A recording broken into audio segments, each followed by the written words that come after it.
அடுத்ததான் நம்ம சுப்பிரமணியன் கேரக்டர் பத்தி பார்த்தோம்னா, சீஃப் செக்ரட்டரி இந்த மூவி பத்தி நம்ம ஆல்ரெடி அந்த ட்ராமாஸ்லயே பேசியிருப்போம். அதாவது அவரோட கேரக்டர் எப்படி யூனிக்கா இந்த படத்துல இருக்கு, மற்ற படங்கள்ல காட்டப்படுற தலைமை செயல் அதிகாரிக்கும் இந்த படத்துல இருக்கிறதுக்கும் எவ்வளவு டிஃபரன்ஸ் இருக்கு, அவரு ஹோம் வெயிட்டேஜ் கேரி எல்லாமே நம்ம ஆல்ரெடி எக்ஸ்பெக்ட் பண்ணிருந்தோம். ஃபர்ஸ்ட் பார்ட்டை விட இந்த பார்ட்ல வந்துட்டு அவரோட பயங்கர கோல் ஓரியன்டா how he controls the system, how he treats everyone else pawns, அந்த மாதிரி எல்லாமே வந்து ரொம்ப டீடைல்டா இருந்துச்சு.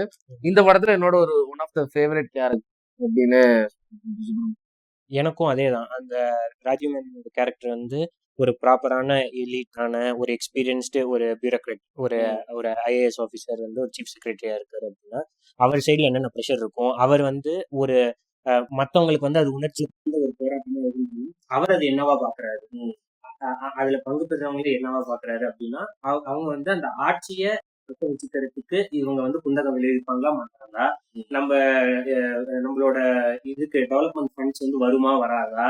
ஸோ அந்த மாதிரி அவர் நீ சொன்ன மாதிரி ரொம்ப கோல் ஓரியன்டா இருக்காரு. நம்ம ப்ரோக்னாசிஸ்லயே இந்த உன்னை போல் ஒரு பேரல் பேசிக்கிறோம். அங்க லட்சுமியோட கேரக்டர் வந்து எவ்வளோ இந்த அளவுக்கு டெப்தா இல்ல, இங்க வந்து அது எப்படி டெப்தா இருக்கு. எனக்கு இந்த இது பாக்குறப்போ நம்ம படம் முடிச்சு டிஸ்கஸ் பண்றப்போ கூட எனக்கு வந்து ஒரு ரொம்ப ஸ்ட்ரைக்கிங் பேரல்ஸ் வந்தது வந்து நிமிர்ந்தலோட தான். ஏன்னா ஒரு பொலிட்டீஷியன்ஸ் மட்டுமே நம்ம நிறைய படங்கள்ல ரொம்ப இழிவா கீழ்மையா காமிச்சிருப்போம். அவங்க வந்து எல்லா ஒழுங்கீனமான செயல்கள் செய்யறத வந்து நம்ம நிறைய படங்கள்ல பார்ப்போம். நிமிர்ந்த நிலையில மட்டும்தான் அதிகாரிங்க வந்து அவங்களுக்கு எவ்வளவு துணை போறாங்க, எவ்வளவு அவங்க கரெக்ட் பண்றாங்க அப்படின்ற ஒரு ஸ்ட்ராங்கான டைலாக்ஸ்லாம் அதுல வரும். அதை வந்து ஒரு கதைக்குள்ள இன்கல்கேட் பண்ணதான் நான் விடுதலை 2 பாக்குறேன். எப்படி வந்து இன்ஃபுளுன்ஸ் பண்றாங்க பர்டிகுலரா அந்த சீன்ஸ் இருக்கப்போ இந்த படத்துல வந்து அந்த சீஃப் செக்ரட்டரி, கலெக்டர், அந்த டிஎஸ்பி, அந்த minister, ASP Gautham Menon character, இவங்க எல்லாருக்குமே வந்து ஒரு இது இல்ல, ஒரு லொகேஷன் ஒண்ணு கிடையாது, ஒரு வீடு அவ்வளவுதான். அந்த ஓவர் நைட்ல அவங்க எப்படி கேம் பிளே பண்றாங்க, அவங்க களத்துல ஒரு கேம் நடந்துட்டு இருக்கு, இவங்க எப்படி கேம் பிளே பண்றாங்க அப்படின்ற ஒரு நல்ல பேரலல் வந்து போய்கிட்டே இருக்கும்.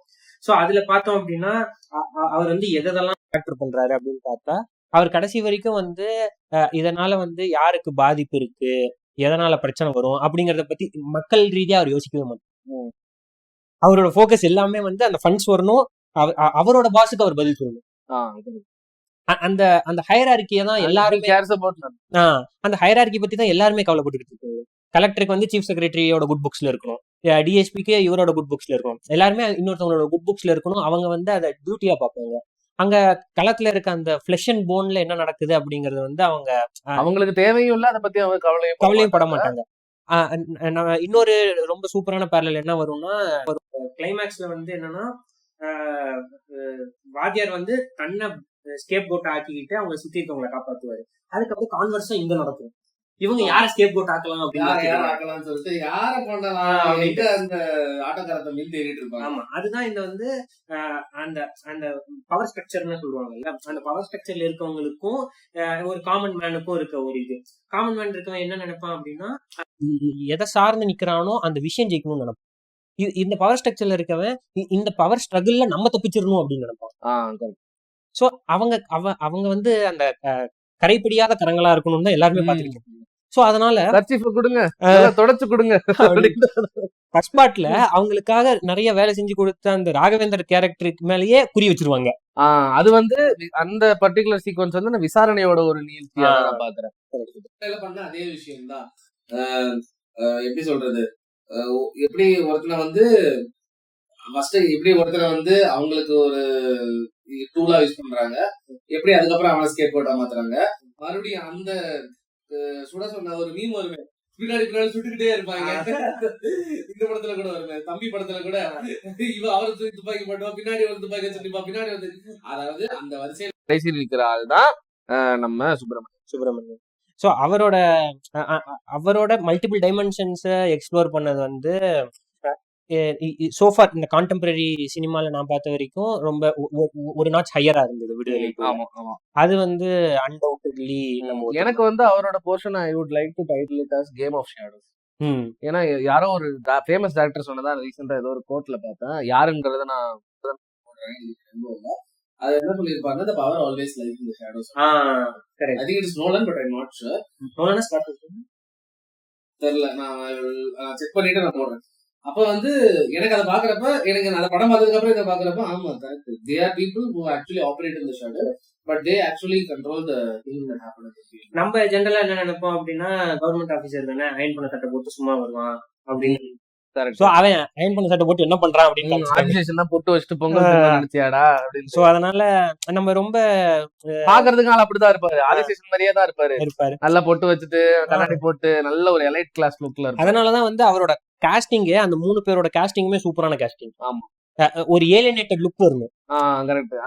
அந்த கதையின் மண்ணுக்கும் சூழலுக்கும் சம்பந்தமே இல்லாத ஒரு லுக் வேணும். ஆனா அவங்க வந்து இங்க என்ன நடக்குதுங்கிறத நிர்ணயிக்கிற மாதிரி ஒரு பொசிஷன்ல இருக்கும்.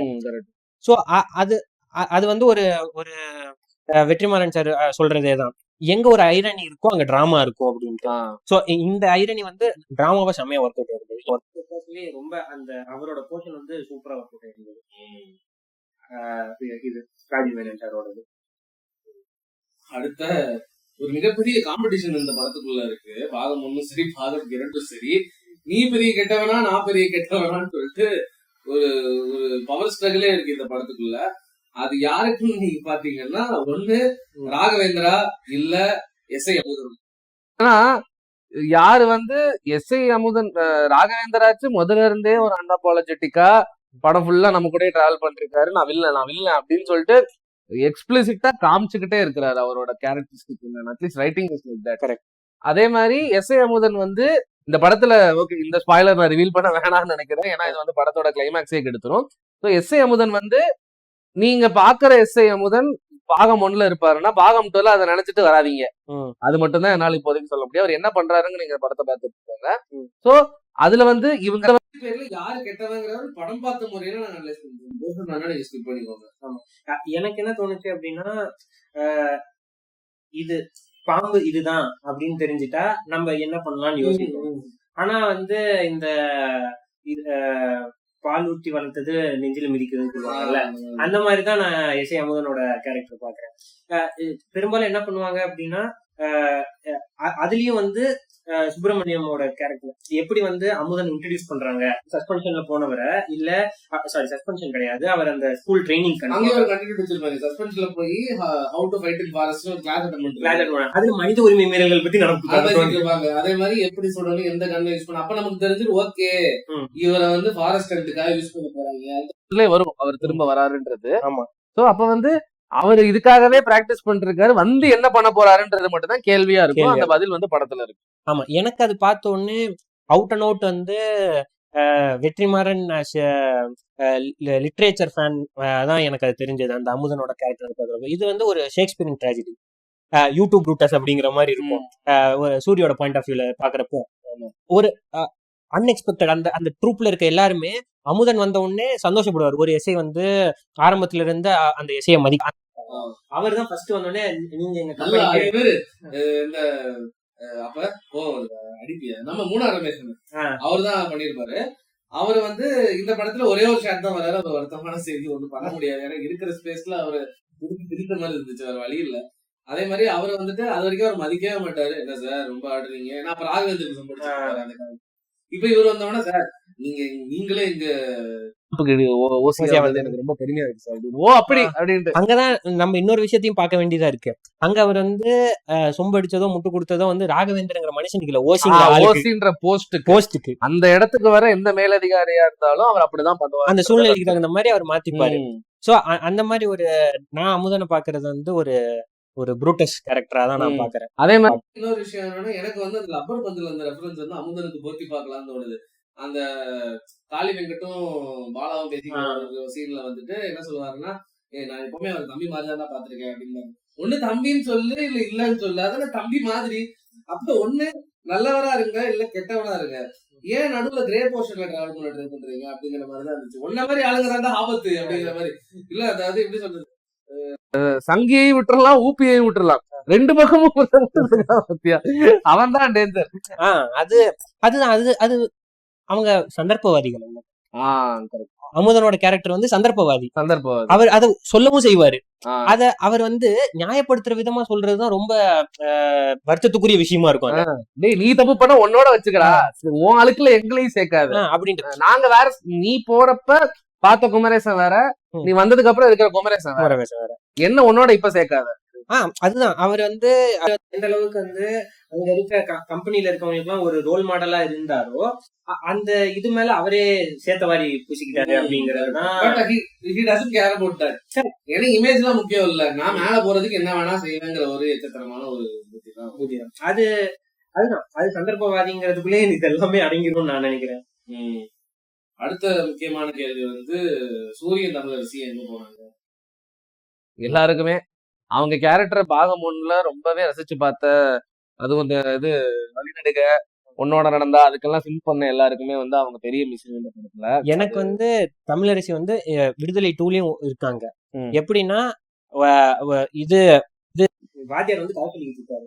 அப்ப வந்து ஒரு ஸ்டேஷனுக்குள்ள போய் ஒருத்தர் வெட்டுவாரு இல்லையா, அவதான் அவரோட அப்பா அம்மா அங்க இருந்து ரெஸ்கியூ பண்றது. அப்ப வந்து வாத்தியார் என்ன சொல்லுவாருன்னா உங்க தமிழரசியோட அப்பா அம்மா தான் அப்படின்பாரு. அது ரொம்ப அப்படியே அண்டர்லேயிங்கான ஒரு டைலாக். அது ஒரு லிங்கேஜ். இன்னொரு லிங்கேஜ் என்னன்னா, ஃபர்ஸ்ட் சூரிய வந்து ஃபர்ஸ்ட் பார்ட்ல எண்ட்ல வந்து சஸ்பெண்ட் பண்ணி அனுப்புவாங்கல்ல, வாத்தியார் அரெஸ்ட் ஆனதுலயும் உனக்கு எந்த கிரெடிட் வரக்கூடாது. அப்ப மூடிட்டு செகண்ட் பார்ட்ல சூரிய உண்மையிலே கிளம்புவாரு, சஸ்பென்ஷன் கொடுத்துட்டாங்கன்னு சொல்லிட்டு அப்பாடா தப்புஸ்டன் அந்த ஜெயில விட்டு அப்படின்னு சொல்லிட்டு ஜெயில இருந்து ரிலீஸ் ஆன ஒரு ஷாஷாங்க் ரிடெம்ப்ஷன் ஹீரோ மாதிரி தான் வெளியே போவாரு. வெளியே போறப்பதான் பார்த்தா, அப்ப வெளியே போறப்ப கூட அவர் அது காட்டுல அவர் இந்த சிச்சுவேஷன் அவரை டிமாண்ட் பண்ணோன்னு திரும்ப வருவாரு. திரும்ப வரப்ப கூட இந்த எஸ்ஐ கேட்பாரு, ஐயா அவனை கூப்பிடுறாரு, ஐயா ஐயா என்ன விட்டுருங்க ஐயா, நான் தமிழரசி ஊருக்கு போய் தமிழரசி கூட்டிட்டு எங்க அம்மா கிட்டே போயிரு விட்டுருங்க அப்படின்பாங்க. அப்ப எதுக்கு சூரிய திரும்ப வந்தாருன்னே எனக்கு தெரியல. ஓகே, வந்தாலும் வராட்டியும் பெரிய டிஃபரன்ஸ் இல்ல, இருந்தாலும் அவர் ஏன் வந்தாருங்கிறது அவர் வந்து நரேஷனுக்கு தேவை இல்லையா?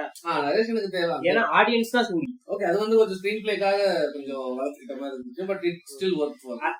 அதே மாதிரி நம்ம கதை நாயகன்னு சொன்னாலும் அந்த ஒரு கமர்ஷியல் ஹை வந்து சூரி கொடுத்தது வந்து ஒரு விசேஷமான விஷயம். அந்த சேத்தன் வந்து அந்த எஸ்ஐய சுட போவார் பின்னாடி, அப்ப வந்து எலிவேஷன் அங்க எங்க போற இங்க வா கதை நாயகனா இருந்தாலும் நான் ஒரு கதாநாயகன் அப்படின்ட்டு அந்த இடத்துல அந்த எலிவேஷன் வந்து அது தேவைப்பட்டது. ஏன்னா நியாயமா இருந்தது. ஒரு அதாவது இந்த 2 படத்தையும் சேர்த்து ஒரு 6 மணி நேரமா சூரிய வந்து எப்படா இவன் கோவப்படுவான் அப்படிங்கிற மாதிரியே வச்சுட்டு அந்த இடத்துல அவன் வெடிச்சது தேவைப்பட்டது. ஆடியன்ஸ்க்குமே ஒரு ரிலீஃபா தேவை. அப்பாடா ஒருத்தன் கோவப்பட்டாண்டா அப்படின்னு ஒரு ஆர்கியாசம் நல்லா இருந்துச்சு. ஆமா, அது ரொம்ப பாக்குறதுக்கு ரொம்ப ரிலீவிங்கா இருந்துச்சு. வந்து சித்தாந்தங்கள் ஒரு பார்வை. இதுல வந்து இது இசங்களின் படம், சோசியலிசம்,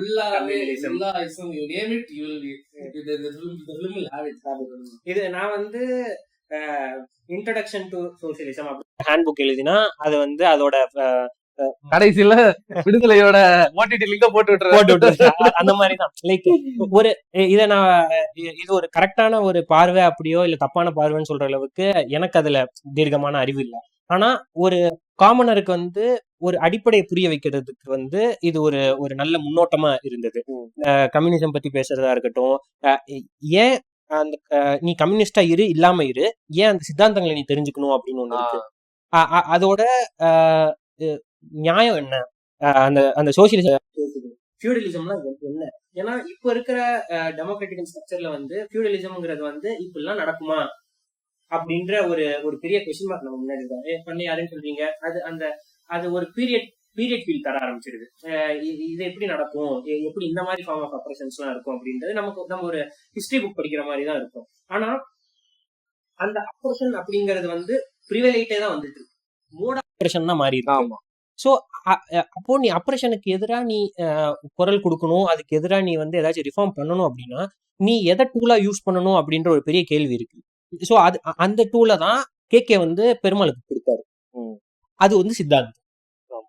இப்போ எல்லா இடத்துலயுமே வந்து நீ ஒரு கிராமர் தெரியாம ஒரு மொழியை வந்து கையாள முடியாது, அந்த வெக்காபுலரி இல்லாம ஒரு மொழியை வந்து பேச முடியாது. சித்தாந்த வழியா ஆளுங்க அப்படிங்கிறப்போ ஒரு நெறி இருக்கும், மூர்க்கத்தனம் குறைஞ்சி ஒரு நெறி இருக்கும்.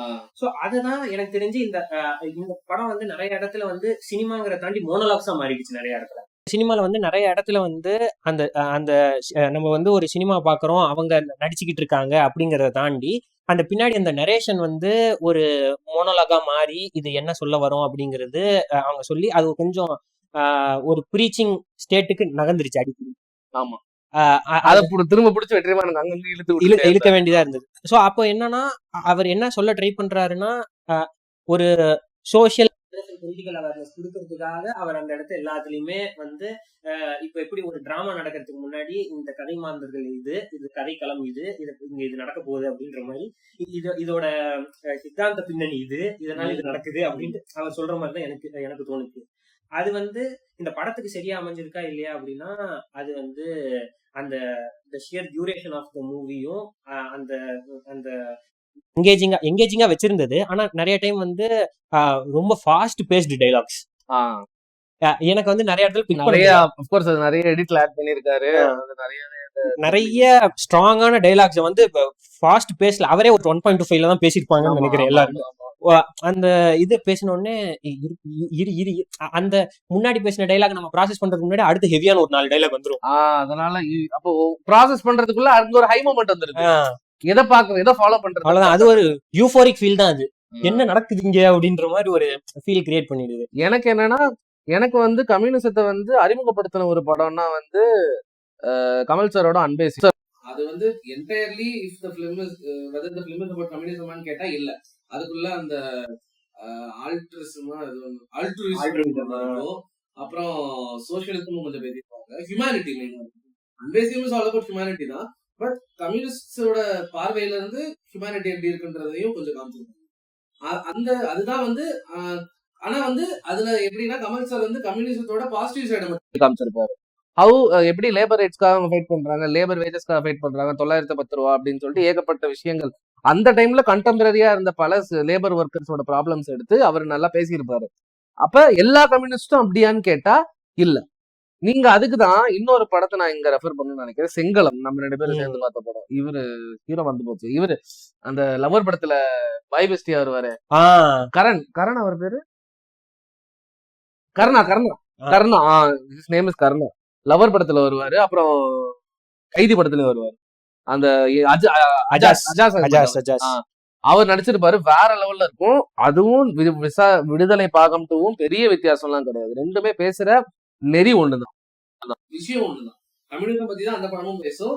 அண்ட் அதோட ஆஃப்டர் மேத் எப்படி அதை டீல் பண்ணிருக்காங்க எல்லாமே வந்துட்டு டிட்டோவா இருக்கும். விடுதலை பாகம் 2வும் இதுவும். ஆனா அந்த 2 படமும் ஒன்னான்னு கேட்டா ஒண்ணுன்னு சொல்ல மாட்டேன். இவங்க இதுல பெர்ஸ்பெக்டிவ் வேற மாதிரி இருக்கு, அதுல பெர்ஸ்பெக்டிவ் வேற மாதிரி இருக்கு. அவ்வளவுதான் வித்தியாசம். ஆனா அதுலயும் அடக்குமுறை ஆபரேஷன் எல்லாமே பேசிருக்கு. ரத்த சாட்சி தானே சொல்றேன். ரத்த சாட்சி அந்த படம். ஓகே, அந்த படம் பேர் ரத்த சாட்சி. இது இங்க நோட் பண்ணிக்கிறேன். நீங்க முடிஞ்ச அந்த போர்ஷன் கட் பண்ணிட்டு இதுல அந்த ரத்த சாட்சியில இன்னொரு ஃபன் ஃபேக்ட் என்னன்னா, அந்த துணைவனோட ரைட்ஸ் வாங்கினது அந்த ரத்த சாட்சியோட டைரக்டர். ஓகே. சோ அதுக்கப்புறம் தான் இவர் அந்த மாதிரி என்கிட்ட வேற ஸ்டோரி இருக்குன்ட்டு ஜெயமோகன் சொன்னதுக்கு அப்புறம் அததான் விடுதலையா மாறிச்சு. சோ அதனால கூட அந்த பேரல் ஜஸ்டிஃபை ஆயிருக்கு. ஓகே, நெக்ஸ்ட் வந்து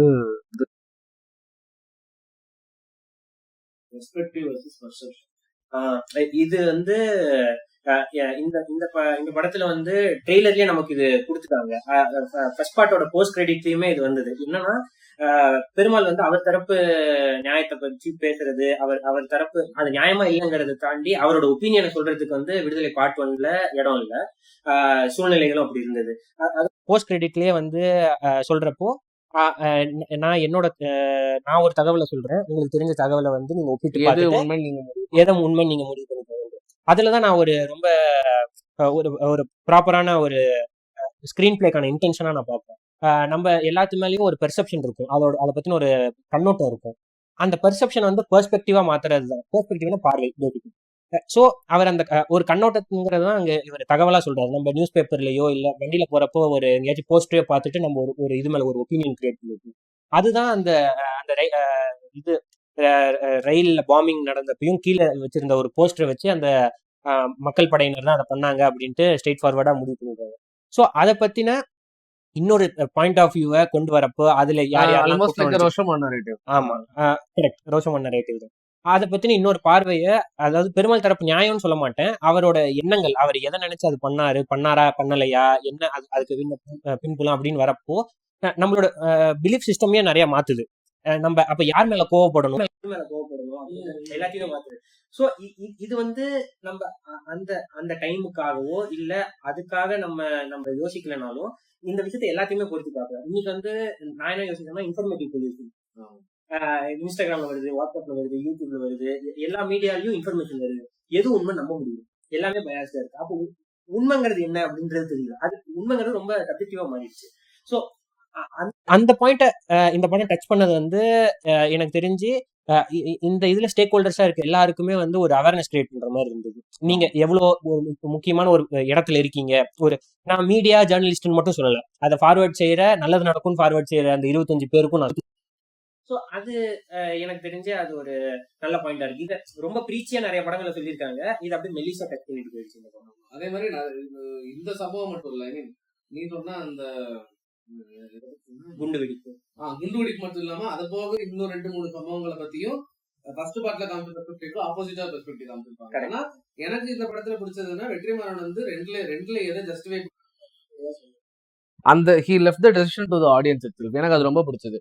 அதாவது நான் ஒண்ணு சொல்றேன், அந்த வாத்தியார் சொன்னதையா வந்து படத்தோட மொத்த க்ரக்ஸாவும் நான் பாக்குறேன். அதே மாதிரி இது வந்து கம்யூனிசம் பேசின அந்த சித்தாந்தங்கள் இந்த படத்துல, அதுலயும் வந்துட்டு கம்யூனிசம் சரியா தப்பான்றதையும் நம்ம கிட்டே விட்டுட்டாரு. கம்யூனிஸ்ட் இப்படியும் இருந்திருக்காங்க, ரேடிகலைஸும் ஆயிருக்காங்க, எக்ஸ்டர்னல் இன்ஃபுளுசஸ் வர்றப்ப அது மூலமா கொஞ்சம் பயாஸ்டாவும் மாறி இருக்காங்க. எதுக்கெல்லாம் குரல் கொடுத்திருக்காங்க, குரல் கொடுத்ததெல்லாம் சரியான விதத்துல இருக்காங்களா, அவங்கள ஒருத்தர் சாகுறப்ப அவங்க எப்படி ரிட்டாலியேட் பண்ணாங்க, எதுக்கு தலைமறைவானாங்க, எல்லாத்தையுமே ஒரு மாதிரி கண்ணாடி பதிவு, நல்லா ஒரு உண்மை பதிவு மாதிரி நம்ம கண்ணில் காமிச்சிட்டாரு. அதுக்கு எங்கெங்க கிரெடிட்ஸ் கொடுக்கணுமோ அவங்க கொடுத்துருக்காரு. ஆனா எங்கெங்க அவங்க பாதை வந்து வன்முறை நோக்கி போகுதோ அப்ப அந்த கொஸ்டின் நம்ம கிட்ட இருக்கு. நீங்க முடிவு பண்ணிக்கோங்க, ரைட் ஆர் ராங், இது எதுக்காக பண்ணாங்க, இது உண்மையிலேயே சொசைட்டிக்கு தேவையான்னு சொல்லியிருக்காரு. அந்த கடைசியா அந்த கிளிஃப் ஹேங்கரா வந்து எனக்கு ரொம்ப எல்லாமே நீங்க முடிவு பண்ணிக்கோங்க. அவ்வளவு நேரம் பேசின அந்த மோனோலாக், அந்த அது பிரீச்சியா இல்லாம போனதுக்கு பெரிய, ஏன்னா விசாரணை மாதிரி ஒரு படத்துல என்டையரா விக்டிம்ஸ் தான் பாவம்னு சொல்லி ஒரு பெர்ஸ்பெக்டிவ் இருக்கும். ஆனா அதான் உண்மை. விசாரணையில நமக்கு எதிர்கருத்து இருக்கவே முடியாது. ஒடுக்கப்பட்டவங்கள இன்னும் ஒடுக்கப்படுறதுதான் விசாரணை. அப்ப வந்து அந்த போலீஸ்காரங்க மேலதான் தப்பு. அது அவங்களுக்குள்ள நல்லவங்க கெட்டவங்க இருப்பாங்களே தவிர எல்லாரோட பெர்ஸ்பெக்டிவ் ஒரே மாதிரிதான் இருக்கும். நம்ம காரியத்துக்காக அவங்கள பலி கொடுக்கலாங்கிற மாதிரிதான் விசாரணை இருக்கும். ஆனா இங்க யாரையுமே அந்த அந்த ஊர் மக்கள் தான் என்ன கேட்டது, அவங்க ஃபர்ஸ்ட் பார்ட்லயே அவங்களோட ரோல் முடிஞ்சது. இப்ப பவர் பிளேன்னு வர்றப்ப இதுல யாரையுமே நம்மளால பிளேம் பண்ண முடியாது. இவங்க கேட்கறது ஒரு வகையில முன்னேற்றம், அவங்க கேட்கறது ஒரு வகையில அவங்க. சோ எது உங்களுக்கு தேவை, ஆனா நீங்க இந்த மாதிரி இனிமே அணுக போற சம்பவங்களை நீங்க எப்படி பாக்கணும்ன்றதுக்கு ஒரு ஒரு மேக்னிஃபயரா இந்த படத்தை. அதே மாதிரி இது வந்து இன்னும் கொஞ்சம் மூச்சு விட்டு இன்னொரு பார்ட்டா எடுத்திருந்தா கூட அதுக்கான வரவேற்பு கிடைக்கும். ஆமா, என்னோட சின்ன சஜஷன் என்னவா இருந்துச்சுன்னா, ஃபர்ஸ்ட் பார்ட்லயே வாத்தியாரோட கொஞ்சம் சில போர்ஷன்ஸ கொஞ்சம் ஃபர்ஸ்ட் பார்ட்லயே ஆடியன்ஸ்க்கு ஃபீட் பண்ணி, ஏன்னா ஃபர்ஸ்ட் பார்ட்டுக்கும் இதுக்கும் ரன் டைம் வேற. அது 2 hours 32 minutes எவ்வளவு வரும், இது 3 hours, ஆல்மோஸ்ட் 3 hours 52 minutes. கொஞ்சம் அந்த போர்ஷனை வாத்தியார் யாருங்கிறத ஏதாச்சும் ஒரு வகையில ஃபர்ஸ்ட் பார்ட்லயே கன்வே பண்ணியிருந்தா, செகண்ட் பார்ட்ல சில சீன்ஸ்களை வந்து முடிஞ்ச அளவுக்கு அவாய்ட் பண்ணிருக்கலாம். கொஞ்சம் அந்த பிளானிங் ஃபர்ஸ்டே ஒழுங்கா பண்ணியிருந்தா அது வந்து கொஞ்சம் அவாய்ட் பண்ணிருக்கணும். அது இன்னும் கொஞ்சம் 2 பார்ட்டையும் ஈக்குவலா பார்த்து இல்லைன்னா you have to go for Viduthalai 3, அது பாசிபிள் இல்லைன்றதுனால ஓகே இதுக்கு மேல அதுல கண்டென்ட் இல்ல, சோ அதை பேக் பண்ணி டைட் பேக்கா பண்ணி இதை வச்சுட்டாங்கன்றதுதான் என்னோட இது. ஸோ ஃபைனலி கன்க்ளூஷன் பேசிட்டோம்னு நினைக்கிறேன். இந்த கொஸ்டின் வந்து கடைசி ஒரு வாரமா எல்லாருமே வந்து எல்லார் மனசுலயும் அலைப்பாய், படம் பார்த்தவங்களோட மனசுல அலைப்பாய்ச்சிட்டு இருக்கிற ஒரு கொஸ்டின் தான் இது. Vetrimaaran speaker film. அது நீ வேற கண்டின்னு சொல்லிட்டு போன எபிசோட்ல நீ என்ன சொல்ல போறேன்னா நான் அவளா இருக்கேன். எனக்கு என்ன தோணுச்சு அப்படின்னா, இப்போ வீக்கஸ்ட் ஃபிலிம் அப்படின்னா நீ வந்து ஸ்கிரீன் பிளேவாவோ மேக்கிங்காவோ கேட்டனா எனக்கு இது வந்து அவரோட அபெக்ஸ். அவர் மேக்கிங்ல இந்த மாதிரி பண்ணியிருக்காரு அப்படின்னா எனக்கு தெரிஞ்சு வடச்சென்னையும் இதுவும் வந்து ஆன்கார் மேக்கிங் பொறுத்த வரைக்கும். ஸ்கிரீன் பிளே பொறுத்த வரைக்கும் நான் இப்பவும் வடச்சென்னை ஜாஸ்தியாக ரேட் பண்ணுவேன் விடுதலை 2 விட. ஸ்டோரி வைஸ் பார்த்தோம் அப்படின்னா எனக்கு என்ன ஃபீல் ஆச்சுன்னா, பர்சனலா நிறைய பேரை வந்து தொங்கல்ல விட்டுட்டாரு கேரக்டர் ஆர்ட் வைஸ் பார்க்கணும். எங்க ஆரம்பிச்சு எங்க அப்படின்னு இப்ப எப்படின்னா ஷேரோட்டால ஏறினவங்க மாதிரி ஆயிடுச்சாங்க. நம்ம எந்த ஸ்டாப்ல ஏறினாங்க எந்த ஸ்டாப்ல இறங்கினாங்கன்னு தெரியும். சோ அவங்க கொடுத்ததுதான் சில்லற அப்படின்ற மாதிரி இருக்கு. சோ அந்த இடத்துல அவர் வந்து ஸ்டோரியை வந்து கெட்டியா பிடிக்கிறப்போ நிறைய பேர் நசிக்கிட்டாரு, நிறைய பேர் தவறு. சோ அப்படிதான் எனக்கு தோணுது. மத்தபடி நான் இன்னும் வெற்றிமாறன் கண்ணி தான் அன்அப்பாலஜெட்டிக்கலி. என்னோட ஸ்டாண்ட் பாயிண்ட் இதுதான். இந்த அந்த ஒரு சின்ன இங்கு சிப்பு தவிர மத்த எல்லாமே எனக்கு ஓகேவா இருக்குது படம். எனக்கு இருக்கு. எனக்கு வந்து எனக்கு இது இந்த கேள்வியே வந்து அவரை குளோரிஃபை பண்ற மாதிரி தான் இருக்கு. ஏன்னா வீக்கஸ்ட் பிலிமான்னு கேட்டா ஆமா, அது வந்து அதை எப்படி பார்க்க எதனால அந்த கேள்வி வருதுன்னா முன்னாடி பண்ண அஞ்சு படங்களுமே பெஸ்டா கொடுத்தனாலதான் இந்த கேள்வி வருது. இதுவே வேற டாக்டரா இருந்திருந்தாங்கன்னா ஹிட்டா இந்த கேள்வியே அவருக்கு வந்து நான் அவருக்கு ஒரு பூஸ்டா தான் பார்த்தேன். இதை வச்சு அவர் அடுத்த படத்தை பெஸ்டா பண்ணுவாரு, பெஸ்டா தான் பண்ணுவாரு, அது வேற விஷயம். எனக்கு தெரிஞ்சு இதெல்லாம் அவர் தலைக்கு எடுத்துக்க மாட்டாரு. ஆனா அந்த ஃபீட்பேக் கண்டிப்பா அவர் வந்து நெக்ஸ்ட் படத்துல சார்ட் அவுட் பண்ண ட்ரை பண்ணுவாரு. திரும்ப வெற்றிமாறன் சரி நான் கோட் பண்றேன். அவர் நிறைய இடத்துல சொல்லியிருப்பாரு, நீ எத்தனை படம் எடுத்தாலும் your as good as your last film.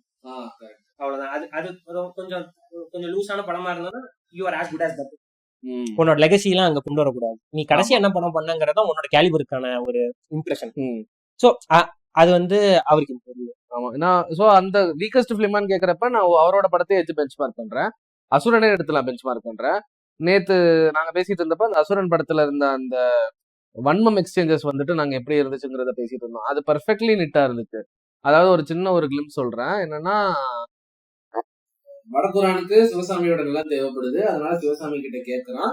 முடியாதுன்னு பக்கத்து நிலக்காரனா இருக்கிற அவன் வந்து இவங்க அந்த கேணி தண்ணி சண்டையில தான் அந்த சண்டை ஆரம்பிக்கும்.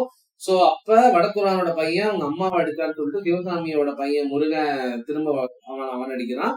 அதுக்காக சிவசாமி போயிட்டு அவனை தூக்கி ஜெயில வைக்கிறான். உன் பிள்ளைய உடணும்னா ஜெயில வச்சு அவன் அடிக்கிறாங்க. பிள்ளைய உடணும்னா ஊர்ல இருக்கிற காலையில விழுந்து மதிப்பு கேள்வி தனிஷன் இருக்கிறான். வெளியே இருந்து முருகன் வெளியே வந்து பாக்குறப்ப நீ என்ன அடிச்ச, நான் அடிச்சேன், என் அப்பாவை எதுக்கு இல்ல நீ எல்லார் காலையும் விழ வச்சேன்னு சொல்லிட்டு அதுக்கு போய் வடக்குறான் அடிக்கிறான். அந்த அவமானம் தாங்குறவன் அவன் முருகனை கொலை பண்றான். அதுக்கு அவன் தம்பி சிதம்பரம் போய் ரிட்டாலியேட் பண்றான். கடைசியில என்ன நடக்குது, அதுக்கு சிவசாமி என்ன முடிவெடுத்தாருன்றது கதை. இப்ப நான் சொல்லும் போதே உங்களுக்கு ஒரு சீக்வன்ஸா இது வந்து இதுல வந்து சொன்ன மாதிரி எந்த சீனை தூக்குனாலும் உங்களுக்கு வந்து அந்த கண்டினியூட்டி மிஸ் ஆகிற மாதிரி இருக்கும். எல்லாமே கதைக்கு தேவையானது எனக்கு தெரிஞ்சு பேப்பர்ல இருந்தவை, அந்த புக்ல இருந்த சம்பவங்கள் எல்லாமே நான் படிச்சதுனால சொல்றேன். அதே மாதிரி எதையுமே வந்து உங்களால நிராகரிக்கவோ எதையுமே தவிர்த்துட்டு அந்த படத்தை அணுகவோ முடியாது. ப்ராப்பரா ஒரு நிட்டா இருக்கும். அந்த நிட்டிங் வந்து இந்த படத்துல ஏதோ ஒரு பாயிண்ட்ல மிஸ் ஆகுது. பிளஸ் வந்து வடச்சனை மாதிரி multiple story different time lines deal பண்றதுனால எங்கேயோ ஒரு இடத்துல அவர் கண்ட்ரோல் அந்த மாரி, அப்கோர்ஸ் அவர் லாஸ்ட் மினிட் வரைக்கும் அதை எடிட் பண்ணுங்கிற மாதிரி ஒரு வீடியோ போட்டிருந்தாரு. இருந்தாலும் படத்தை இன்னும் கொஞ்சம் கோர்வையா கொடுத்துருக்கலாம். எனக்கு எண்டிங்லாம் ரொம்ப ஜஸ்டிஃபை ஆச்சுன்னா அதை பத்தி எந்த குறையும் சொல்லுங்க. நடுவுல வாத்தியார் யாருங்கிறதா குமரேசன் யாருன்றது இப்ப கேட்டா என்னால சொல்ல முடியும். குமரேசனை பத்தி என்னால இப்போ ஒரு எஸ்ஸே எழுத முடியும். என்ன நினைச்சா என்ன ஒரு சிச்சுவேஷன் கொடுத்தா நான் அந்த படத்தை எந்த அளவுக்கு அப்சர்வ் பண்ணிருக்கேன்னா அவன் என்ன டிசைட் பண்ணுவாங்கிறது வரைக்கும் என்னால ரிலேட் பண்ணி. ஆனா அதுவே வாத்தியாருக்கு என்னால சொல்ல முடியுமான்னு கேட்டா என்னால முடியும். வாத்தியார் வந்து அவ்வளவுதான், அது அவர் காமிச்ச விதம் எனக்கு கொஞ்சம் உடன்பாடு இல்லை. இன்னும் கொஞ்சம் அவரை டீடைல்டா இன்னும் கொஞ்சம் எம்பத்தைஸ் பண்ணி பாக்குற மாதிரி இருந்தது. பெர்ஃபார்மன்ஸ் இன்னும் கொஞ்சம் அவங்கள வந்து புஷ் பண்ணிருக்கலாம் தோணும். ஸோ வீக்கஸ்ட் பிலிமான்னு கேட்டா ஆமா, 5 படத்தை நான் ரீவாட்ச் பண்ணி எவ்வளவு ரீவாட்ச் பண்ணுங்கிறது எனக்கு தான் தெரியும். ஸோ வீக்கஸ்ட் பிலிமான்னு கேட்டா வீக்கஸ்ட் அது நான் வந்து ஒத்துப்பேன். ஸோ நெக்ஸ்ட் இது வந்து நெக்ஸ்ட் படத்துல அதான் சொல்ல மாதிரி நெக்ஸ்ட் படத்துல பேக் ஆன் ஃபார்ம் கண்டிப்பா அது வந்துருவாரு. ஏன்னா அந்த படத்துல 2-3 வருஷமா ஒர்க் பண்ணிருக்காரு, நாட் லைக் விடுதலை 2. ஸோ கண்டிப்பா நெக்ஸ்ட் படத்துல மேல நம்பிக்கை இருக்கு. இந்த படம் வீக்கஸ்ட் பிலிமான்னு கேட்டா நான் கண்டிப்பா வாடி வாசல் மீண்டும் சந்திப்போம்.